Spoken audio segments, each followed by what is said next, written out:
My name is Mike, and I'm going to be telling you everything that you're doing wrong at the driving range. Some people, they go to the driving range, then they go to the course, and they're like, it's night and day difference. And the reason for that is because you're doing it wrong. One of the most common mistakes people make is they go to the driving range, they hit the ball like 20 times. The first 20 times are kind of off. They're sculling it, they're slicing it, they're hooking it.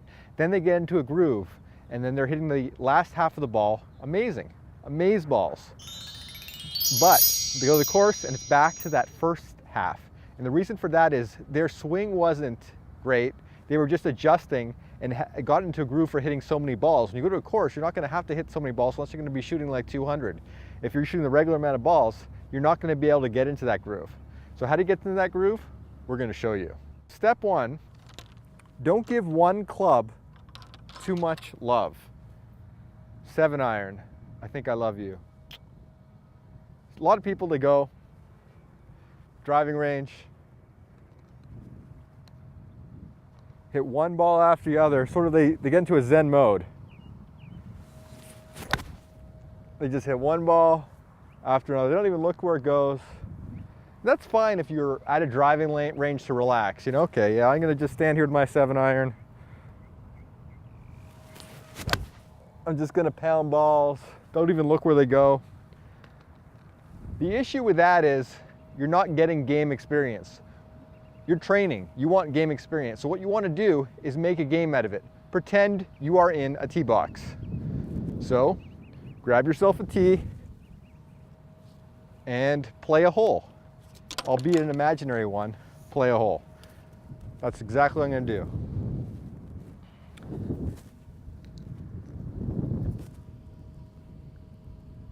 I'm picturing a hole. It's a dog leg right. I'm going to attack that hole. This is my first shot. It's a par 4, in case you're wondering. Okay, I think I'm in good shape. I landed middle of the fairway. Again, it was a dog leg right. I'm about 150 yards from the pin. Okay.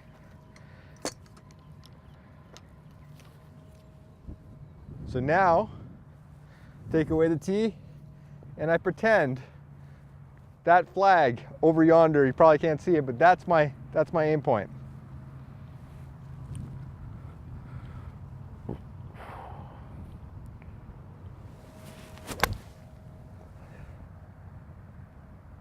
Okay, good. I hit it to the flag. Now what do I want to do? I want to chip.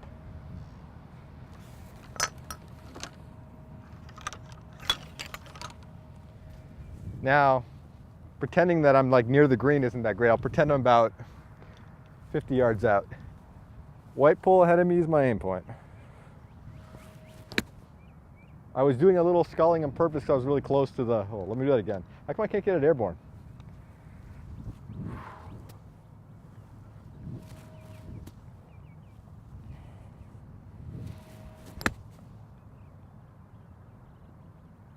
Beauty. There we go. Par. First one was down the middle.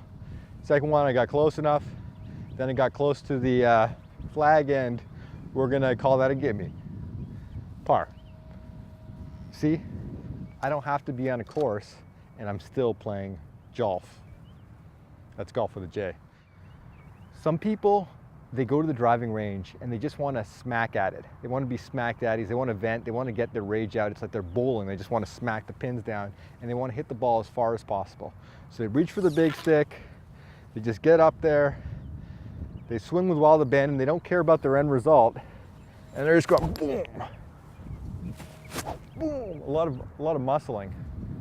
But the problem with that is you got to build up the driver. If you just constantly hit driver without having your wedge and iron game ready to go, you're going to have trouble with the result of your driver. And we care about actually results. So let's start with our wedge. So warm up with a wedge. And before you even warm up, guys, golf is a sport. You got to stretch.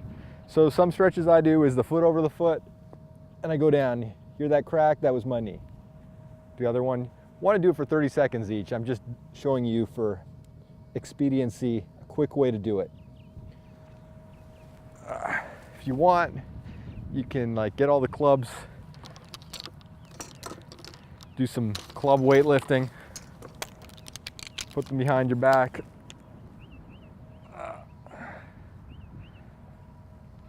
Feel that stretch. Kind of like do skull crushers. You're gonna have to imagine the weight clubs aren't that heavy, but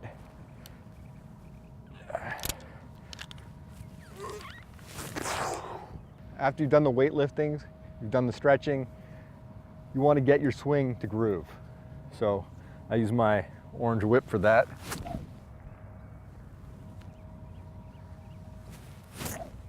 It helps me remember the whip-like motion of the golf swing. Then I break out a wedge and I keep hitting it until I get that groove.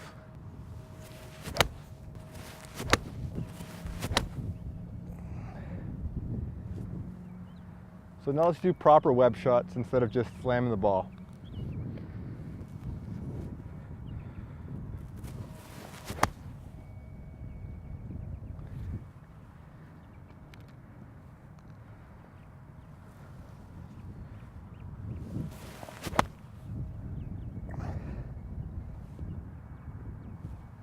Okay, you get the point. I've warmed up my wedge. I'm ready to move on to an iron.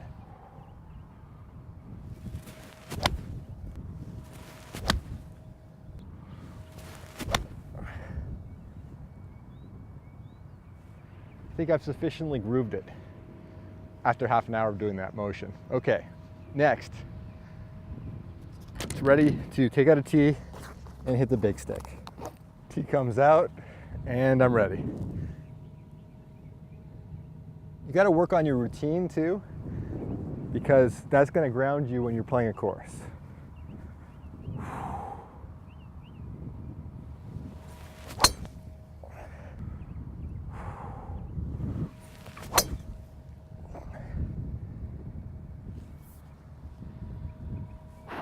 One of the most important things to do is be target polyamorous.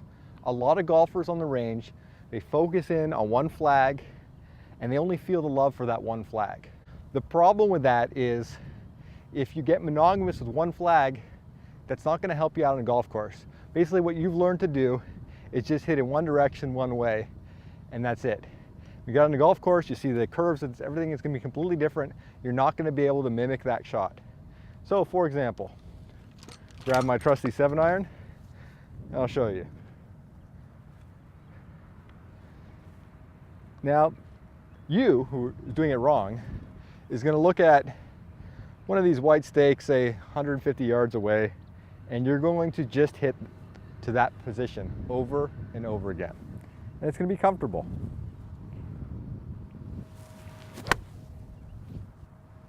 That was uncomfortable for me, but let me do that properly.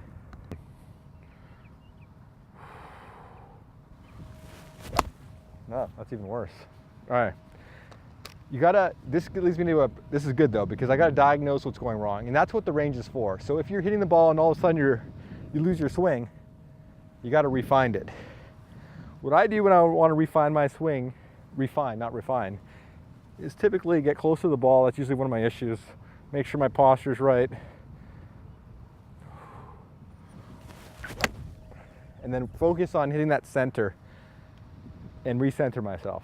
Usually when I put my feet closer together, I have more success. I lose some distance, but I'm able to connect with the ball better and in a more consistent basis.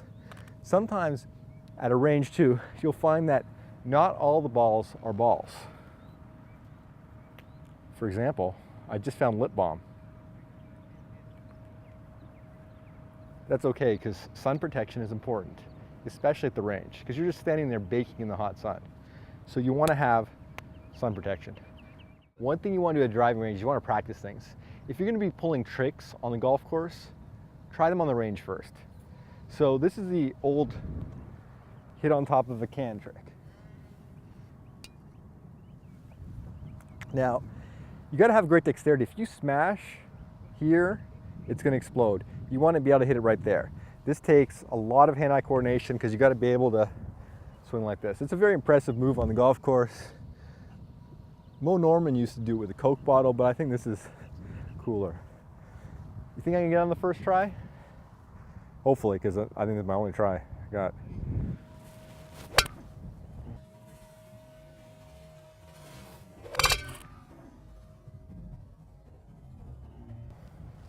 It wasn't too impressive.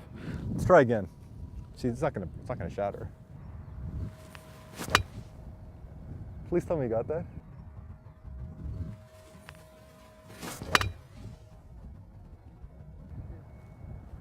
All right. So as you can see, I've honed the trick, so now I'm ready to do it on the golf course. So I have to do that again. That was a perfect shot, though. Yeah, that was totally clean. Did you get that? Okay, that's what you don't want to do. Okay, a lot of people, they go to the driving range and maybe they're listening to Metallica or something and they're kind of zoned out, and they often kind of, when they make a mess of their tee box area, they're kind of getting out here and getting out here, and then you're kind of in the line of fire. A lot of golfers will spray hit off the toe, and then and they can like smack you and you won't be able to have children again. So stay between the sticks. Safety, I know it's not interesting, but it's true. Don't hit behind the sticks too, because then you're becoming a danger to other people. You could toe it, hit the guy next to you, and you're gonna have a big fight. You have to explain why you went to jail for accidentally hitting a guy with a golf club. So stay between the sticks, pretty simple. Also too, this is more of an etiquette thing, but you don't want to ruin the course. If you see here, like this pattern of the guy, they move sticks, but this was probably yesterday, and he was hitting all in the same place, causing a concentrated pattern. That kills the grass. It's a total turf killer. What you want to do is you want to create lines. So say I hit here, my next hit's going to be here, and at least if I'm creating parallel lines, that was a bad hit, but I'm trying to show you the lines. If I'm taking a divot on a driving range, I want to be doing it like this, going back, back, back. I'll show you another hit so you understand. You want parallel lines, and once I'm finished in this area, then I can do it here and go back like this. That's the desired formation. Definitely not scattershot. That cleanly, hold on. Just need one more so you understand the lines. So you see, I've created a straight line. That's the proper way to do it. If you want to practice ball juggling, the range is another place to do it too, because you don't want to look like a fool when you do that on the course and everybody's like laughing. You can only do it twice.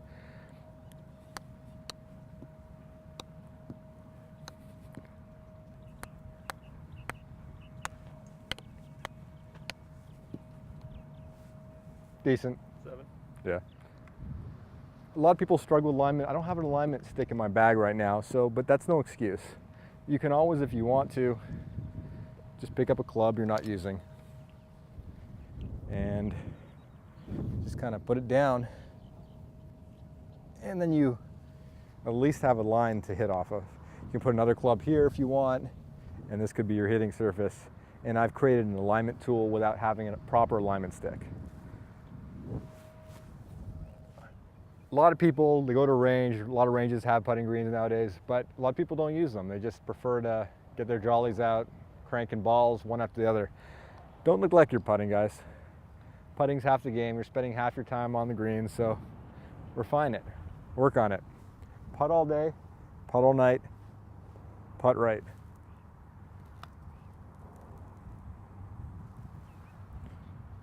If you have a putting ramp or something you want to play with, have at it.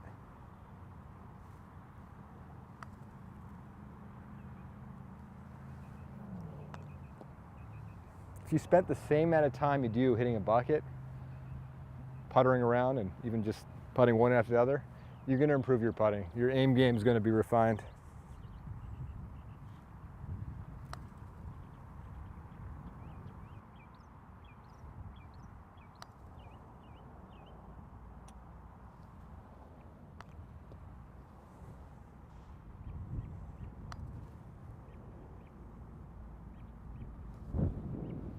If you want to make the range a better place, just look at yourself and make the change. And I hope that the tips that I gave you will take you in that direction, because we all golf together.